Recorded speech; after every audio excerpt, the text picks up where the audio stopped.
ಶ್ರೀಯುತ ಪರಮೇಶ್ವರ ಹೆಗಡೆ ಸಾಹೇಬರಿಗೆ ನಮ್ಮ ನಿಮ್ಮಗಳ ಪರವಾಗಿ ಸ್ವಾಗತವನ್ನು ಕೊಡ್ತಾ ಇದ್ದೀನಿ. ಡಿವೈಎಸ್ಪಿ ಶ್ರೀಯುತ ಬಸವರಾಜ್ ಸರ್ ಅವರಿಗೆ ನಮ್ಮ ನಿಮ್ಮಗಳ ಪರವಾಗಿ ಸ್ವಾಗತವನ್ನು ಕೊಡ್ತಾ ಇದ್ದೀನಿ. ದಾವಣಗೆರೆ ನಗರ ಉಪವಿಭಾಗದ ಡಿವೈಎಸ್ಪಿ ಆದಂತಹ ಶ್ರೀಯುತ ಈ ಕಾರ್ಯಕ್ರಮದಲ್ಲಿ ಹಾಜರಿರ್ತಕ್ಕಂಥ ಜಿಲ್ಲೆಯ ಎಲ್ಲ ಅಧಿಕಾರಿಗಳು, ಸಿಬ್ಬಂದಿಗಳು, ಮಾಧ್ಯಮ ವರ್ಗದವರು ಮತ್ತು ಈ ಸಭೆಗೆ ಆಗಮಿಸಿರ್ತಕ್ಕಂಥ ವಿವಿಧ ಬಿಟ್ಟು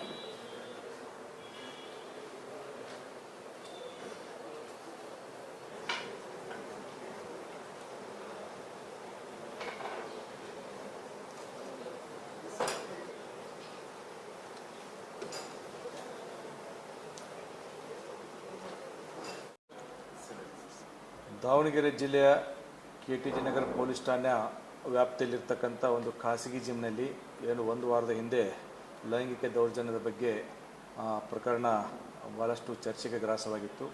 ಆ ಪ್ರಕರಣದಲ್ಲಿ ನೊಂದ ಮಹಿಳೆ ನಿನ್ನೆ ದಿನ ರಾತ್ರಿ ದಾವಣಗೆರೆಯ ನಗರದ ಮಹಿಳಾ ಪೊಲೀಸ್ ಠಾಣೆಗೆ ಒಂದು ಪ್ರಕರಣ ದಾಖಲಿಸಿದ್ದಾರೆ. ನೊಂದ ಮಹಿಳೆಯ ಪ್ರಕರಣ ದೂರಿನ ಅನ್ವಯ ಪ್ರಕರಣವನ್ನು ಲೈಂಗಿಕ ದೌರ್ಜನ್ಯದ ಪ್ರಕರಣ ದಾಖಲಿಸಿಕೊಂಡು ನಮ್ಮ ಮಹಿಳಾ ಪೊಲೀಸ್ ಠಾಣೆ ಇನ್ಸ್ಪೆಕ್ಟರ್ ಮಂಜುನಾಥ್ ರವರು ತನಿಖೆಯನ್ನು ವಹಿಸಿಕೊಂಡಿದ್ದಾರೆ. ತನಿಖೆಯನ್ನು ನಿಷ್ಪಕ್ಷಪಾತವಾಗಿ ಎಲ್ಲ ಆಯಾಮಗಳಿಂದ ತನಿಖೆ ಮಾಡಲು ಈಗಾಗಲೇ ಸೂಚನೆ ನೀಡಲಾಗಿದೆ. ಈ ಒಂದು ಪ್ರಕರಣದಲ್ಲಿ ತನಿಖೆಯನ್ನು ಈಗ ಕೈಗೊಳ್ಳಲಾಗಿದೆ. ಅದರ ಜೊತೆಗೆ ಇಂತಹ ಘಟನೆಗಳು ಮರುಕಳಿಸದಂತೆ ಈಗಾಗಲೇ ಮಾನ್ಯ IG ಸಾಹೇಬರ ನಿರ್ದೇಶನದಂತೆ ಹಾಗೂ ನಮ್ಮ ಹೆಚ್ಚುವರಿ ಪೊಲೀಸ್ ಅಧೀಕ್ಷಕರ ನೇತೃತ್ವದಲ್ಲಿ ದಾವಣಗೆರೆ ಜಿಲ್ಲೆಯಾದ್ಯಂತ ಇರತಕ್ಕಂಥ ಎಲ್ಲ ಜಿಮ್ಗಳಿಗೆ ಕೂಡ ನಮ್ಮ ಸಿಬ್ಬಂದಿಗಳು, ಮಹಿಳಾ ಸಿಬ್ಬಂದಿಗಳನ್ನು ಒಳಗೊಂಡಂತೆ ತಂಡವಾಗಿ ಎಲ್ಲ ಜಿಮ್ಗಳಿಗೆ ಭೇಟಿ ನೀಡಿ ಅಲ್ಲಿ ವ್ಯಾಯಾಮಕ್ಕೆ ಬರ್ತಕ್ಕಂಥ ಎಲ್ಲ ಮಹಿಳೆಯರ ಸುರಕ್ಷತಾ ದೃಷ್ಟಿಯಿಂದ ಕೈಗೊಳ್ಳಬೇಕಾದ ಮುಂಜಾಗ್ರತಾ ಕ್ರಮಗಳ ಬಗ್ಗೆ ಸೂಕ್ತ ಸಲಹೆ ಸೂಚನೆಗಳನ್ನು ಕೂಡ ನೀಡಲಾಗಿದೆ ಮತ್ತು ಅಲ್ಲಿ ಜಿಮ್ಗಳಿಗೆ ಭೇಟಿ ನೀಡಿ ಕೈಗೊಳ್ಳಬೇಕಾದ ಕ್ರಮಗಳ ಬಗ್ಗೆ ಕೂಡ ಚರ್ಚಿಸಲಾಗಿದೆ. ಅದೇ ವಿಚಾರವಾಗಿ ಈ ದಿನ ದಾವಣಗೆರೆಯ ಜಿಲ್ಲೆಯಾದ್ಯಂತ ಇರ್ತಕ್ಕಂಥ ಎಲ್ಲ ಜಿಮ್ ಓನರ್ಸ್ಗಳ ಒಂದು ಮೀಟಿಂಗನ್ನು ಕೂಡ ನಾನೀಗ ಕರೆದಿದ್ದೇನೆ.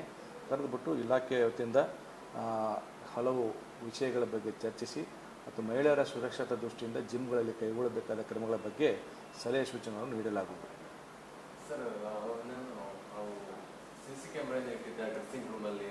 ಅದಕ್ಕೆ ಸಂಬಂಧಪಟ್ಟಂತೆ ತನಿಖೆಯಲ್ಲೆಲ್ಲ ಬರುತ್ತೆ. ಏನೇನಾಗಿದೆ ಅಂತ ಬಿಟ್ಟೇಳಿ ಈ ಹಂತದಲ್ಲಿ ನಾನು ಯಾವುದೇ ರೀತಿಯ ಒಂದು ಇದನ್ನು ಹೇಳೋಕ್ಕಾಗೋದಿಲ್ಲ. ತನಿಖೆಯಲ್ಲಿ ಎಲ್ಲ ಆಯಾಮಗಳಿಂದ ತನಿಖೆಯನ್ನು ಕೈಗೊಳ್ಳುತ್ತೇವೆ. ಸದ್ಯಕ್ಕೆ ನಾವು ಆರೋಪಿಯನ್ನು ವಶಕ್ಕೆ ಪಡೆದಿಲ್ಲ. ನಾವು ತನಿಖೆಯನ್ನು ಕೈಗೊಂಡು ಮುಂದಿನ ಕ್ರಮ ಕೈಗೊಳ್ತೀವಿ, ಕಾನೂನು ಕ್ರಮ ಕೈಗೊಳ್ತೀವಿ. ಅದು